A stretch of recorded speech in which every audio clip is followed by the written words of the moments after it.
Oh, hello there. I'm Thomas Domerese, founder of the Chowa. Today, we're going to be talking about ergonomics.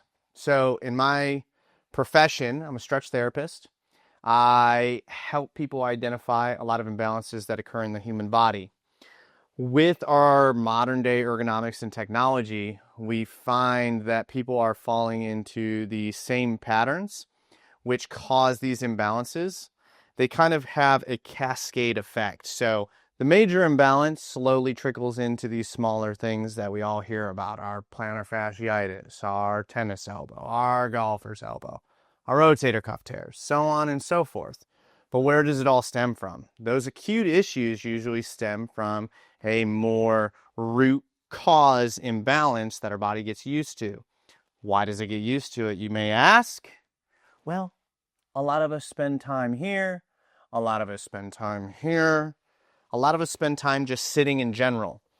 This sitting, which now with modern technology, we're seeing more remote jobs, we're seeing more tech work.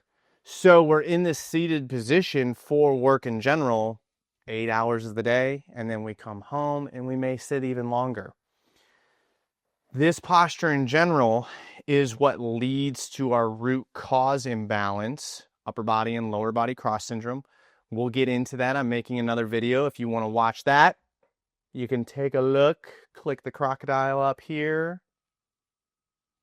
But for now, what we're going to talk about is a lot of the pitfalls of modern day ergonomics in the workplace itself.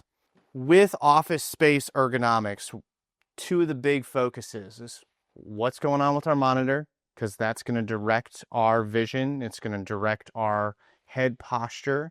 And what's going on with our chair, right? Obviously, we're going to plant our butt in it, so it's going to affect our hips. It's going to affect our back.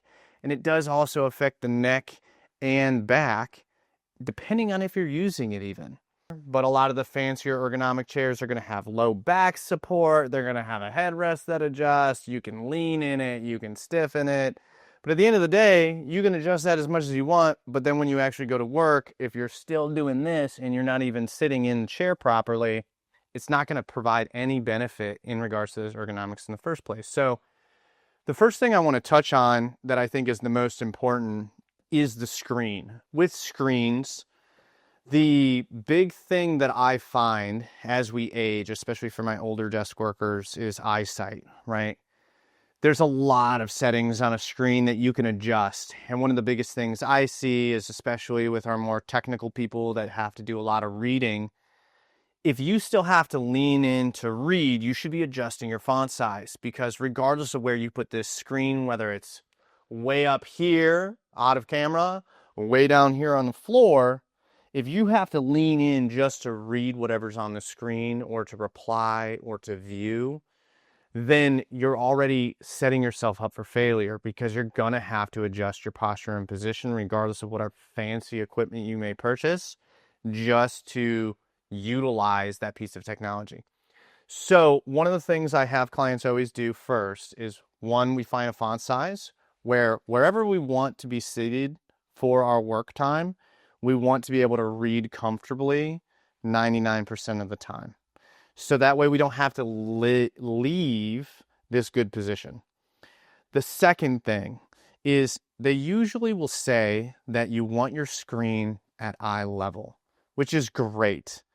But most of the time, whether you're at home and whatnot, even if it's at eye level, if you're not sitting in your chair properly, you're going to lean forward anyways. So what I like to have clients do is actually move that screen above eye level. So we almost kind of have to lean back a little bit to look at it. So having it just above eye level, almost like your forehead, that is a good level, because naturally our posture is going to want to sit back. Our neck and chin are going to want to come back and look up. Now, this is more proper ergonomic position, good postural position. And then we can actually start to utilize some of that fancy chair that we may have, right? Because spending $200 as a chair is great, but if you don't actually use it for its intended purposes, it's just fancy decoration and doesn't help you. So forehead level for our screen is ideal. So we actually will use that fancy chair. Font size is still needed because even if it's up here, if we're leaning in to still looking at it, doesn't help us. So now that we got our screen and our font size in a good position, that's great. That's going to set us up for initial success. Now, with the office position, right, this whole forward slumped, right, my shoulders are rolled forward. Depending on how I like to type on my keyboard, this is a big piece right here. When it comes to this imbalance, our traps will get tight, the back of our neck will get tight because we're crunched in here and our shoulders are shrugged to control our arms instead of having them rested either on the arms of our chair or on the table itself, so our traps can actually relax while we're working. Otherwise, they're hiked up, holding our arms so our fingers can do what they need to do. So the next thing that I usually want to focus on when it comes to my clients and setting them up for ergonomic success and posture success is where our keyboard is, so that way our shoulders and our traps can actually relax while we're in this better posture position, lean back. So typically, most desks will have like a little pull out. They'll have some additional features to either scooch into the desk itself or to pull the desk to you. We want to look at that because we want our arms and our shoulders and our traps to be down, back, and relaxed. So the keyboard has to be here. So screen up top, keyboard closer to us, so that way our shoulders don't have to hike and our shoulders can be pulled back and relaxed here. We have so many clients to talk about trigger points, neck pain, stiffness, migraines. All those are just because those traps are always firing for 8 hours of the day. Imagine you just held your fist for 8 hours a day, how uncomfortable your hands would be.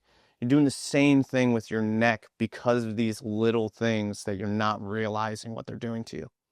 So keyboard position, same thing with mouse, moved back. So we're back, kicked back, head up, chin back, using our fancy chair. Keyboard's nice and close to us so our shoulders can be relaxed and we can do all of our super important office fancy schmancy work. Okay, beautiful. Now that we got that upper body in a good position, with the chair itself, that's where we just want our headrest to support us almost on the back of our skull here. We don't want it on our neck.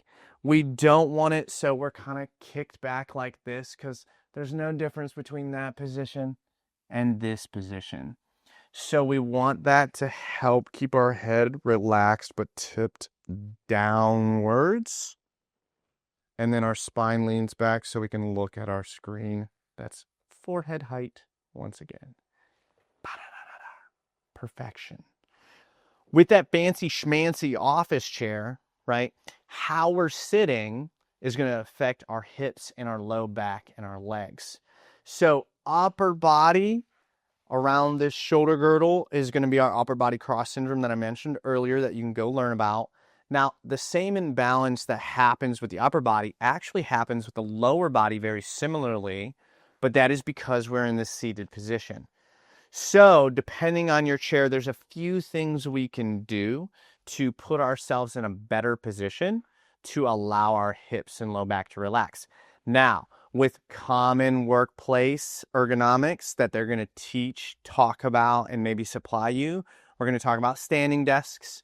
With the standing desks, that does eliminate a lot of the issue of sitting, but there's still going to be some tension there if we don't address that, which is where we're going to kind of also talk about my programming later on, and we'll have a link for that at the end of the video down in the description. You can click on that. My program is all built around correcting these imbalances for anybody and everybody. Because if you're standing and your body still has the tension and still has this tendency to be here or to have that low back kinked in so it's uncomfortable, it doesn't really matter whether you're standing, whether you're sitting. If we're not addressing those imbalances, they don't just disappear on their own. They may alleviate a little bit, but you're just ignoring the alignment of your body. That tire's still getting worn. And so we have to fix that alignment before we have so much damage that creates those acute issues that we talked about in the beginning, the tennis elbow, the knee problems, the sciatica, the golfer's elbow, you name it. So with my programming, I look to address the root cause that is going to eventually lead to these acute issues, right? That cascade effect, if you will. We're not always going to have acute symptoms of the root cause itself. We're going to have those acute issues in how the body now has to compensate around it. That's going to be our plantar fasciitis. That's going to be our sciatica. That's going to be our tennis and golfer's elbow. That's going to be our rotator cuff tears. That's going to be our migraines. Those are basically the side effects of that root cause, where the root cause, typically like those, maybe migraines are going to fall in that category. Low back pain is a definite there, because our spine is going to be a big part of that compensation that's going to occur. And that spine is going to help mimic what our arms and our legs should be doing. So with the programming, we're looking at addressing that root cause as preventative. So we never get to those golfer's elbows. We never get to the sciatica, because now our body is moving how it should and how it's designed to move in the first place. But it forgets over time, because we're spending way more time here than we are moving it how it's naturally intended to move. If you found any of this information useful, please like, subscribe, go follow our other social medias. There's going to be lots of awesome like tidbits, pieces of advice, reviews of different products you can utilize, stretches that you can use on your day-to-day. What you need to do though is go join our awesome community. I've created a custom app. I've spent the past couple years fine-tuning my exercises to keep it super simple. You don't need any equipment. You don't need much time. What I find is they try to sell you all these products. I don't think it's necessary. I think doing the right things that are targeted, that are specific, is really going to get you the best results. You only need 15, 20 minutes a day for the program, and you can do it anywhere. So whether you travel for work, whether you're a stay-at-home mom, it doesn't matter. You'll be able to do it. You'll get great results. I have a plethora of clients that have had phenomenal success with our program, and our community is top-notch, right? We support each other. We found the best software. It incorporates tons of wellness features that comes with your membership, right? So it doesn't matter. It's all about wellness, living a full and active life, and simplifying the process of fixing this root cause issue. The whole point of this is to keep things simple. And so that way, when you're sitting on a beach, sipping Mai Tais, you're not thinking about stretches. You're not thinking about your back pain. You get to enjoy life and live it the way you want to live, without restriction, without pain, and without having to think about, oh man, how am I going to fix this? We really want that for everybody. I've been there myself, and that's what I've worked to create for you.